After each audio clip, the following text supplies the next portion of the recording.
السلام علیکم ورحمۃ اللہ وبرکاتہ۔ موت سے کسی کو چھٹکارا نہیں، نہ اس سے بادشاہ بچے ہیں اور نہ فقیر بچا ہے۔ یہ ایک ایسا کڑوا سچ ہے جسے ہر انسان کو برداشت کرنا ہے، جسے انبیاء اور صالحین کو بھی برداشت کرنا پڑا ہے۔ یہ موت نیک لوگوں کو بھی آئی ہے اور اس نے برے لوگوں کو بھی نہیں چھوڑا، کیونکہ اللہ کا فرمان ہے کل نفس ذائقۃ الموت، ہر جان کو موت کا مزہ چکھنا ہے۔ کیا ہم نہیں دیکھتے ہیں کہ موت کس طرح ہمارے بچے کو، ہمارے آل اولاد کو، ہمارے رشتہ دار کو، ہمارے احباب کو ہمارے درمیان سے چھین کر لے جا رہی ہے؟ جی ہاں، جب موت کا مقررہ وقت آ جاتا ہے تو نہ یہ اس وقت بچے کی کم عمری دیکھتی ہے، اور نہ والدین کا بڑھاپا دیکھتی ہے، اور نہ بیوی کی جوانی دیکھتی ہے، اور نہ کسی کی کھانا ویرانی دیکھتی ہے۔ ہم ہر لمحہ موت کی طرف بڑھتے جا رہے ہیں، اور دن اور رات ہماری عمر کو چاٹ رہی ہے، اور ایک دن یہ عمر ختم ہو جائے گی۔ ذرا دیکھیے تو صحیح، لڑکپن کدھر گیا، جوانی کدھر چلی گئی؟ کچھ پتہ چلا؟ یا ایسا لگ رہا ہے کہ لڑکپن تو کل ہی کی بات تھی، اور عمر کا جو حصہ بچا ہے اسے بھی برف کی طرح پگھل کر بہت جلد ختم ہو جانا ہے، اور پھر موت کا کڑوا پیالہ پینا پڑے گا۔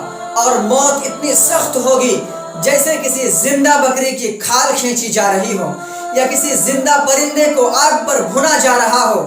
جی ہاں، یہ موت دنیا کی سب تکلیفوں سے بڑھ کر ہے۔ یہ آرا چلا دینے سے بھی سخت ہے، یہ دیگ پر پکا دینے سے بھی سخت ہے، یہ کینچیوں سے کتر دینے سے بھی سخت ہے۔ اور اس موت کے بعد ہمیں ہمارے دوست و احباب اور رشتہ دار سب مل کر ایک کچی قبر میں چھوڑ کر کے آئیں گے، جو بہت تنگ اور تاریک کوٹھری ہوگی، اتنی تنگ ہوگی کہ اس میں ہم کروٹ بھی نہیں بدل سکتے۔ اور پھر جب ہم قبر میں سو جائیں گے تو یاد کیجئے اس وقت کو جب قبر ہمیں پکار کر کہے گی، اے آدم کے بیٹے، تم میرے اندر آنے کے لیے کون سا عمل تیار کیے ہو؟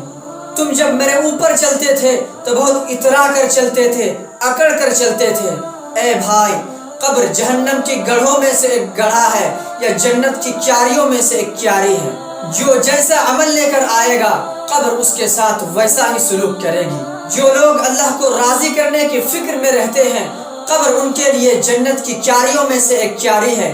اور جو لوگ اللہ کے نافرمان ہیں، وہ نہ تو اللہ کے فیصلے پر راضی رہتے ہیں اور نہ ہی وہ اللہ کو منانے کی کوشش کرتے ہیں، تو قبر ان کے لیے جہنم کی گڑھوں میں سے ایک گڑھا ہے۔ جب قبر کے اندر کوئی اللہ کا محبوب بندہ جاتا ہے تو قبر اس کے ساتھ بہت محبت سے پیش آتی ہے، اور اسے کہتی ہے کہ تم سو جاؤ جس طرح کوئی دلہن سوتی ہے۔ اور جب کوئی نافرمان بندہ پہنچتا ہے تو قبر اسے کہتی ہے، اچھا تو آ گیا، تو میرے اوپر چل کر بہت برے کام کرتے تھے، آج تو دیکھ میں تیرے ساتھ کیا کرتی ہوں۔ اور پھر قبر کی دیواریں دباتی ہے، اور اس قدر دباتی ہے کہ دونوں پسلیاں ایک دوسرے میں گھس جاتی ہے۔ اے میرے بھائی اور اے میری بہن، قبرستان کی خاموشی ہمیں دھوکے میں نہ ڈال دے۔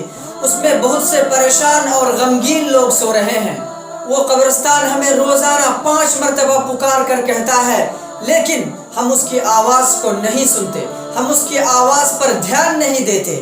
وہ کہتا ہے، اے آدم کے بیٹے، آج تو میرے پیٹھ پر چل رہا ہے، کل تو میرے پیٹ کے اندر آئے گا۔ آج تو میرے پیٹھ پر کھاتا ہے، کل تجھے میرے پیٹ میں کیڑے مکوڑے کھائیں گے۔ آج تو میری پیٹھ کے اوپر ہنستا ہے، کل تجھے میرے پیٹ کے اندر آ کے رونا پڑے گا، کیونکہ آج تو میری پیٹھ پر گناہ کرتا ہے، اور کل تجھے میرے پیٹ پر اپنے گناہ کی سزا بھگتنی پڑے گی۔ اے بھائی، قبر ہمیں روزانہ پکار کر کہہ رہی ہے، اے غافل لوگو، میں کیڑے مکوڑے کا گھر ہوں، میں تنہائی کا گھر ہوں، میں وحشت کا گھر ہوں، میں تاریک اور تنگ کوٹھری ہوں، اور تجھے ایک دن میرے اندر آنا ہے۔ مجھے زمین میں کھودا ہوا ایک گڑھا مت سمجھو، میں جہنم کی گڑھوں میں سے ایک گڑھا ہوں، یا جنت کی کیاریوں میں سے ایک کیاری ہوں۔ تو اگر ہم قبر کی وحشت سے، اس کی ہولناکی سے بچنا چاہتے ہیں، اور ہم میں سے کون ہے جو اس کی وحشت سے بچنا نہ چاہے؟ ہم میں سے کون ہے جو اس کی وحشت کو برداشت کرنے کی جرأت کرے؟ تو ہمارے پاس صرف ایک آپشن ہے، ایک آپشن، اور وہ یہ کہ ہم قبر میں جانے سے پہلے اللہ کو اپنا دوست بنا لیں، کیونکہ وہ ایسا دوست ہے جو کبھی دوست کا ہاتھ نہیں چھوڑتا۔ اور جب کوئی بندہ اس کی طرف قدم بڑھاتا ہے تو وہ لپک کر اپنی آغوش میں لے لیتا ہے اور اپنی رحمت میں ڈھانپ لیتا ہے، اور ابھی بھی اس کی رحمت کا دروازہ کھلا ہوا ہے، اور اس کی رحمت میں جانے کے لیے یہ شرط نہیں ہے کہ ہماری زندگی گناہوں سے پاک ہو۔ اگر ہم گناہ بھر کر بھی اس کے پاس جائیں گے تو وہ صرف ایک نظر رحمت سے ہمارے سارے گناہوں کو مٹا دیں گے۔ سو آئیے ہم اس کی آغوش رحمت میں پناہ لیتے ہیں۔